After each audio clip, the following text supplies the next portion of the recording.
Delhi blast के बाद लगातार जांच एजेंसियां जांच में जुटी हैं। दिल्ली को दहलाने वाले आतंकी अल फलाह यूनिवर्सिटी से जुड़े थे। उमर और मुजम्मिल इसी यूनिवर्सिटी में पढ़ाते थे। एक तरफ इन संदिग्धों को लेकर जहां पर जांच चल रही है और मुजम्मिल से पूछताछ में खुलासे हो रहे हैं, वहीं अल फलाह यूनिवर्सिटी प्रशासन का कहना है कि दोनों संदिग्धों से उसका कोई लेना देना नहीं।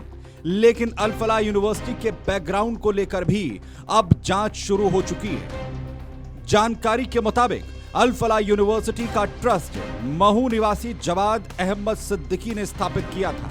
बड़ी बात यह है कि महू में उसके परिवार पर गड़बड़ी करने के आरोप लग चुके हैं। बताया जाता है कि परिवार ने निवेश कंपनी के नाम पर लोगों के साथ ठगी को अंजाम दिया था।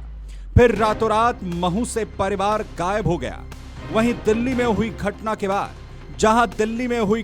बाद जहां एक तरफ जांच एजेंसियों की सुई अल फलाह की तरफ घूम गई है, तो वहीं महू पुलिस फिर से जवाद के महू में रहने वाले रिश्तेदारों और पुराने संपर्कों की जानकारी भी खंगालने में जुट गई है। बताया जाता है कि महू में लोगों के साथ गड़बड़ी करने के आरोपों के बाद जवाद फरीदाबाद आ गया था, जहां उसने सबसे पहले इंजीनियरिंग कॉलेज खोला था। कॉलेज जब अच्छा चलने लगा तो बाद में उसने यूनिवर्सिटी की नींव रख दी। आपको बताएं कि जवाद ही यूनिवर्सिटी का कुलपति भी है और ट्रस्ट का अध्यक्ष भी। 36 साल का आतंकी मुजम्मिल शकील अल फलाह यूनिवर्सिटी में एसोसिएट प्रोफेसर के पद पर था। वहीं कहा यह जा रहा है कि कार को लाल किले तक ले जाने वाला डॉक्टर मोहम्मद नमी उमर भी अल फलाह यूनिवर्सिटी में असिस्टेंट प्रोफेसर था। इसीलिए अब जांच एजेंसियों की इस यूनिवर्सिटी से जुड़ी गतिविधियों पर भी नजर आकर टिक गई। पुलिस का कहना है कि महू में इससे पहले जवाद का परिवार लोगों को दोगुना मुनाफा देने का लालच देता था। ऐसा कर वो लोगों के पैसों से निजी बैंक चलाने लगा था। इसके बाद महू में साल 2001 में अल फलाह इन्वेस्टमेंट कंपनी खोली गई। जब ये तय दावे पूरे नहीं हो पाए और पैसा नहीं लौटाया गया, तो महू के पीड़ितों ने निवेश का पैसा लौटाने के लिए परिवार पर दबाव बनाया, लेकिन परिवार पैसा लौटाने की हालत में नहीं था।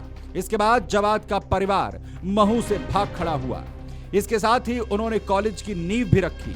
तब जवाद के भाई हमूद पर महू में केस भी दर्ज हुआ था। उधर एडिशनल एसपी रुपेश द्विवेदी ने बताया कि जवाद का परिवार महू के कायस्थ मोहल्ले में रहता था। उसके पिता मोहम्मद हामिद महू के शहर काजी भी रह चुके हैं।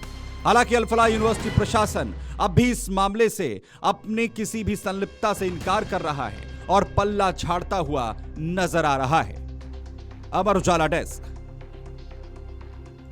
अगर आप ये वीडियो YouTube पर देख रहे हैं तो हमारे चैनल को सब्सक्राइब कर बेल आइकन दबाएं और Facebook पर देख रहे हैं तो हमारे पेज को लाइक करें।